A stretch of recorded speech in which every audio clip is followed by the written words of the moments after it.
Portfolio को नीचे गिरता हुआ देख बहुत सारे लोग इस समय पर घबरा रहे हैं। बहुत सारे लोगों का एक ही सवाल आ रहा है कि मार्केट वापस से बाउंस बैक कब होगी, बिटकॉइन वापस से 70,000, 72,000 और 75,000 डॉलर्स के ऊपर कब दिखाई देगा। चलो ये दिखाई दे और ना दे कोई फर्क नहीं पड़ता, ऑल्ट कॉइन्स वापस से कब पंप होना स्टार्ट होंगे। इस समय पर 90% लोगों का पोर्टफोलियो ऑल्ट कॉइन्स में पड़ा हुआ है और लोगों का क्वेश्चन भी केवल ऑल्ट कॉइन से है। लोग एक ही सवाल को बार बार पूछकर कहीं ना कहीं अपने मन को तसल्ली दे रहे हैं कि आने वाले दिनों में मार्केट वापस से पंप होगी। मैं अभी हाल ही में कुछ वीडियोस को देख रहा था और उन ट्रेडर्स और उन कुछ यूट्यूबर्स और इन्फ्लुएंसर्स के मुताबिक बिटकॉइन वापस से 50 to 52,000 डॉलर्स की रेंज में जा सकता है और कुछ लोग तो ये कह रहे हैं कि बिटकॉइन का प्राइस 40,000 डॉलर से भी नीचे चला जाएगा। बट कोई भी व्यक्ति ये बात नहीं कर रहा कि बिटकॉइन को लेकर अडॉप्शन क्या हो रही है। एक पिक्चर है जो हमारे सामने चल रही है, बट बैकएंड के ऊपर भी एक पिक्चर चल रही है और वो जो बैकएंड वाली पिक्चर है ना, वो पिक्चर इतनी बड़ी है कि अगर आपने समझ लिया तो जिन लोगों से आपने सुना ना कि बिटकॉइन 1.5 लाख चला जाएगा, बिटकॉइन इस बार की बुल रैली में 2 लाख डॉलर चला जाएगा, अगर उस पिक्चर को आपने समझा तो आपको पता चलेगा कि बिटकॉइन इस बार की बुल रैली में 3 लाख डॉलर से भी ऊपर जा सकता है। नमस्कार दोस्तों, मेरा नाम है अमन, आप देख रहे हैं चैनल क्रिप्टो अमन। चैनल पर पहली बार तो चैनल को सब्सक्राइब करके नोटिफिकेशन बेल को ऑन कर लीजिएगा और वीडियो को लाइक कर दीजिएगा क्योंकि आज का कंटेंट बहुत ज्यादा खास होने वाला है। आपको पता है कि क्रिप्टो अमन यूट्यूब चैनल के ऊपर कोई भी फालतू की बकवास नहीं होती, फालतू की मोटिवेशन नहीं होती, बात होती है फैक्ट्स के ऊपर। और आज मैं कुछ ऐसी चीजें आपको बताने वाला हूं और कुछ ऐसे ऑल्ट कॉइन्स आपको बताने वाला हूं जो आने वाली बुल रैली में जबरदस्त छप्पड़ पाड़ प्रॉफिट जनरेट करेंगे। उनमें से 2 से लेकर 3 ऑल्ट कॉइन्स ऐसे हैं जो 50 to 100x तक यहां पर पंप हो सकते हैं। बट वो क्यों पंप होंगे, उसके 8 कारण आज मैं आपको बताऊंगा। सबसे पहला कारण जो मैं आपको बताऊंगा वो है कि ईटीएफ अब यूरोपियन यूनियन में भी पास होने जा रहा है। यूरोपियन यूनियन की मार्केट की बात करें तो 12.8 ट्रिलियन की यूसीआईटीएस की मार्केट है। अगर इस पूरी की पूरी मार्केट का जो 12.8 ट्रिलियन की मार्केट है, अगर 1% भी क्रिप्टो की मार्केट में बिटकॉइन के ईटीएफ में इनफ्लो हुआ तो कुल 120 बिलियन यूएस डॉलर्स बनते हैं, जो कि बिटकॉइन के प्राइस को 1.5 लाख डॉलर तक तो यही केवल एक न्यूज ले जाएगी। अब बहुत सारे लोग बोल रहे होंगे कि ये कितनी अमाउंट है।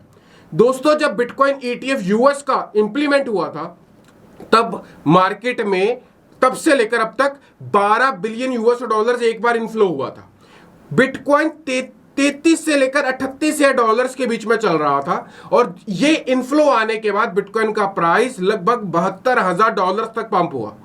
अगर यूरोपियन यूनियन का केवल 1% मार्केट शेयर बिटकॉइन ईटीएफ में आता है तो आप अनुमान लगाएं कि बिटकॉइन का प्राइस कितना ऊपर पंप होगा। दूसरी बात, साउथ कोरिया की जो लीडिंग जो इस समय पर मौजूदा गवर्नमेंट है, उसने अपने इलेक्शंस में लोगों के साथ कमिटमेंट किया था कि अगर उनकी गवर्नमेंट आती है तो वो बिटकॉइन का और इथेरियम का स्पॉट ईटीएफ लाएंगे। अब उनकी गवर्नमेंट आ गई है और उम्मीद है कि बाय जून और जुलाई तक साउथ कोरिया में भी बिटकॉइन का ईटीएफ इंप्लीमेंट हो जाए।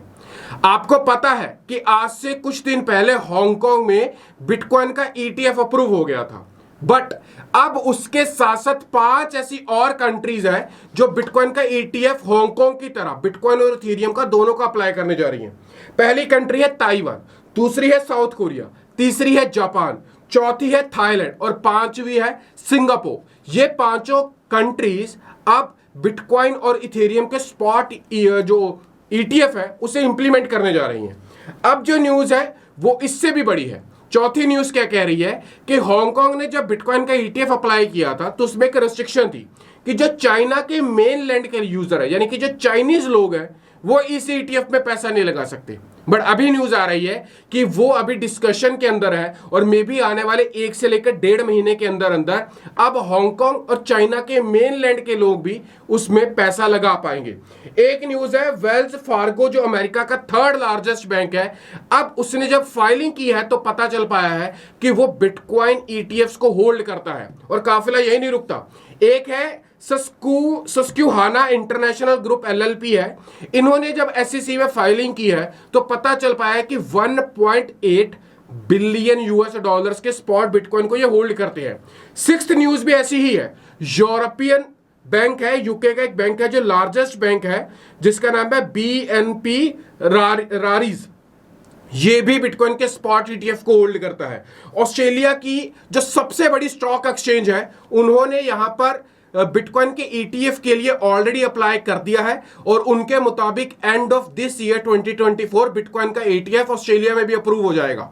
कंपनीज हैं जैसे कि वैनिक ने अप्लाई किया है, बेटा शेयर्स है उधर एक कंपनी, डिजिटल एक्स है, इन्होंने अपनी जो एप्लीकेशन है स्पॉट बिटकॉइन ईटीएफ के लिए वो ऑलरेडी अप्लाई कर दी है। और जेपी मॉर्गन बैंक, यूएस का नंबर 1 बैंक, वो भी बिटकॉइन ईटीएफ को होल्ड करता है। होल्डिंग थोड़ी सी छोटी है, 1.2 मिलियन यूएस डॉलर्स की है, बट होल्ड करना कहीं ना कहीं एक इंडिकेशन है कि आने वाले दिनों में वो बिटकॉइन के ऊपर बिलीव कर रहा है। बिटकॉइन का इतना बड़ा अडॉप्शन और कॉन्टिन्यूसली हर एक कंट्री से बिटकॉइन की एक्सेप्टेंस कहीं ना कहीं आने वाले दिनों में बिटकॉइन को 1 मिलियन यूएस डॉलर्स के ऊपर बाय 2030 तक लेकर जा सकती है।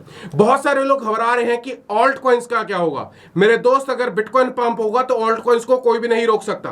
केवल इस समय पर लोगों को पैनिक किया जा रहा है। ऑलमोस्ट लोगों ने अपने ऑल्ट कॉइन्स की बाइंग पता है कब की? जब बिटकॉइन 68,000 डॉलर से लेकर 72,000 डॉलर्स के बीच में ट्रेड हो रहा था। आप अपने दिल के ऊपर हाथ रखकर बताइए कि आपने टॉप के ऊपर बाइंग की है कि नहीं की है। ऑलमोस्ट सभी लोगों ने वहां पर की है। अब वेल्स क्या चाहती है कि मार्केट को इतना पैनिक किया जाए कि जब पहले वेल्स ने उनको आम लोगों को महंगे भाव पर पहले माल चिपकाया, अब वापस से उनसे सस्ते भाव में लेना चाहती है। कहीं ना कहीं मार्केट में लोग पैनिक हो रहे हैं, ऑल्ट कॉइन्स को बेचना चाहते हैं। उन्हें लगता है कि मार्केट और नीचे आएगी, कहीं उनका नुकसान और बड़ा ना हो जाए। इस वजह से लोग बेच रहे हैं। और बेच किसको रहे हैं? वापस से वेल्स को बेच रहे हैं। और वेल्स यहां से मार्केट पंप करेंगी। अकॉर्डिंग टू चार्ट, यहां पर बीटीसी 56-57,000 डॉलर्स के एरिया को रीटेस्ट कर सकता है। चांसेस कितने परसेंट है? 40 to 50% चांसेस है कि इस एरिया को रिटेस्ट कर सकता है। बट अगर मैं बात करूं 52,000 डॉलर्स की, अब चांसेस और ज्यादा कम हो चुके हैं।